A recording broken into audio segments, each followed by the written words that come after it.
Hai,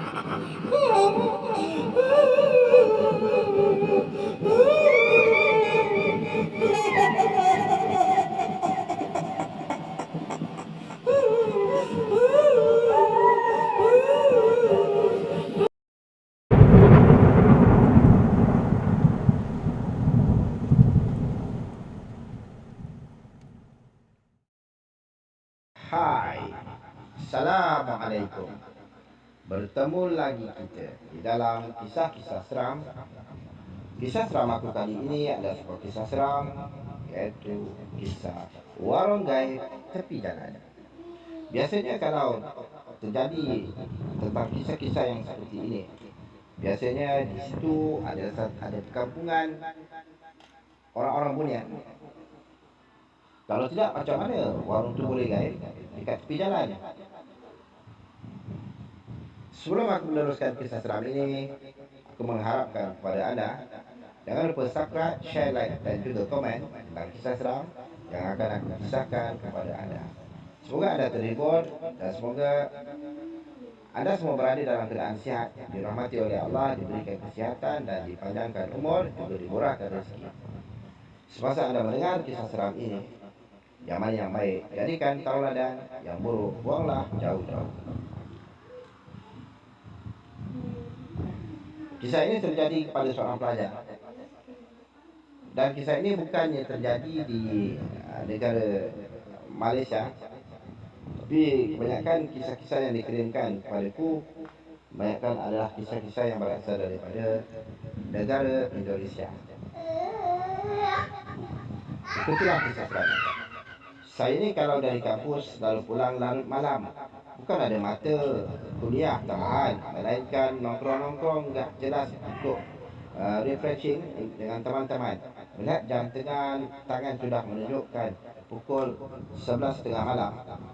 Saya dan ketiga teman saya, sebut saja namanya Ivan, Rizky dan Sony, memutuskan untuk pulang. Dan seperti biasa, saya dan Sony selalu bareng. Kerana jalur ke rumah saya arah dengan jalur yang ke rumahnya, kami berdua menggunakan sepeda motor masing-masing. Di awal perjalanan menuju pulang, kami menjalankan motor beriringan satu sama lain. Malam kali ini ditemani hujan rintik-rintik yang dinginnya cukup menembus jaket dan membuat saya menggigil. Tiba-tiba, Sony meminggirkan motornya dan mengajak saya untuk mampir bila ada warung nanti. Kerana kami memang belum makan sejak tadi siang. Setelah saya menyetujui, kita pun kembali ke jalan. Dan saya jalan di belakang Sony. Di perjalanan yang sepi ini hanya ada beberapa pengendara. Sebenarnya malam ini malam yang aneh. Biasanya saya pulang jam 12.30 malam. Tak sepi seperti ini. Walaupun hujan rintik-rintik, masih ada orang yang berlalu lalang. Namun saya tepiskan fikiran itu. Mungkin itu hanya perasaan saya saja. Sialan, malam ini memang begitu dingin sekali. Saya kurangi kecekapan motor saya kerana dingin yang membuat konsentrasi saya buyar. Saat mengendarai motor, tiba-tiba Sony yang di depan saya berhenti. Kenapa Son motor lu? Tanya saya kepada Son. Tadi gue agak lihat ada polisi tidur jadi banget. Gue hentam aja. Makanya gue berhenti untuk ngecek takut kenapa ni motor. Jawab Sony. Polisi tidur? Saya tahu gue ini jalan gak ada polisi tidurnya. Dan gue dari tadi di belakang lu. Juga gak lihat itu hantam apapun, seru saya. Dan hal ini membuat kacau pikiran saya. Apa yang terjadi dan apa mungkin Sony hanya bercanda? Sony gak mungkin bercanda kerana setahu saya dia itu orangnya kalian dan untuk bercanda pun jarang sekali. Setelah Sony mengecek motornya, kita kembali berjalan. Saya melihat-lihat sekitar, ternyata hanya saya dan Sony saja yang berada di jalan malam itu. Dan itu membuat saya heran dan penasaran. Tak lama dari kejauhan sama-sama lampu 5 watt dan begitu semakin dekat, itu ternyata sebuah warung. Warung itu tepat di sebelah kiri sebuah baleho atau papan iklan besar yang masih kosong, belum ada iklan yang terpampang. Akhirnya Sony dan saya berhenti dan mampir ke warung tersebut. Pas saya turun dari motor, tiba-tiba saya tersandung papan kilometer yang dingin melutut dan cukup membuat kaki saya sakit. Ya sudahlah, faktor dingin dan sedikit kecekap kecapekan membuat saya gak melihat adanya papan kilometer itu. Kami berdua masuk ke warung tersebut. Tersedia bangku dan meja. Kami pun duduk. Setelah kami duduk, keluarlah seorang ibu-ibu dan seorang bapak. Sepertinya mereka suami istri dan menyapa dengan ramah sambil tersenyum. Pesan apa mas? Tanya ibu warung itu sambil tersenyum. Pesan kopi ya bu. Dua bu. Kalau ada makanan ringan seperti roti juga pesan-pesan ya bu. Jawab suami. Ibu itu tersenyum dan kembali masuk ke warung untuk membuatkan kopi sambil menunggu. Saya pun ising-ising bertanya kepada suami si ibu warung. Warungnya buka 24 jam ya pak? Tanya saya. Iya mas, saya berjaga bergantian dengan istri saya, bapak itu. Malam ini dingin sekali pak, dan jalan begitu sepi sekali, ujar saya. Dan bapak itu hanya tersenyum kepadaku. Ini mas, kopinya sama rotinya, ujar ibu warung sambil menyuguhkan kopi dan roti yang kami pesan. Oh iya, terima kasih ya bu, jawab Sony. Saya buatkan tahu isi juga, dingin-dingin begini enak loh. Mas, untuk isi perut mas nih, masih hangat loh mas, ujar ibu warung. Ya bu, terima kasih, jawab saya. Lagi-lagi ibu itu tersenyum kembali kepada saya dan Sony. Lalu saya ambil tahu isi itu. Kebetulan saya sangatlah lapar kerana menerjang dinginnya malam. Ditambah rintik hujan. Setelah saya makan, ternyata enak juga tahu isi ini. Begitupun saya sambalnya sampai saya dan Sony habiskan tanpa tersisa. Seperti biasa, sehabis makan, saya bakar sebatang rokok sambil menyeruput kopi hitam hangat. Beberapa saat kemudian, semua tadi berapa bu? Kopi dua, roti dua, dan tahu isi kita berdua habiskan. Hehehe. Ujar Sony sambil tertawa. Semuanya 20.000 mas, jawab ibu warung sambil tersenyum. Setelah kami membayarnya, kami pun segera melanjutkan perjalanan pulang. Saat saya menunggu motor, lagi-lagi saya tersandung 8 kilometer. Okey, kali ini saya benar-benar meleng. Penasaran dengan papan kilometer yang membuat kaki saya tersandung, saya pun melihatnya. Di sana tertulis KM12. Setelah rasa penasaran saya hilang, akhirnya kami pun memulai perjalanan pulang. Jalanan masih tampak sepi. Hujan rintik-rintik sepertinya tak mahu berhenti juga. Di pertigaan jalan, Son pun belok kiri kerana kali ini saya sudah agak sejalur lagi dengan dia. Dan rumah saya masih agak jauh sedikit. Anehnya, di jalan yang menuju ke rumah saya tidak sepi. Seperti tadi, ada beberapa kenderaan yang lalu lalang. Sialan, malam ini sangat aneh. Mungkin kerana kuat kekelahan, gumam saya. Sesampainya di rumah, saya solat isyak dan membersihkan diri. Mata pun belum mau menutup alias belum ngantuk. Saya pun mendengarkan lagu. Tiba-tiba HP saya berdering dan ada panggilan masuk. Ternyata itu Sony. Tadi lu dia rasa aneh gak selama perjalanan pulang dek? Tanya Sony melalui telefon. Ish, jawab saya. Kirain gua doang dek.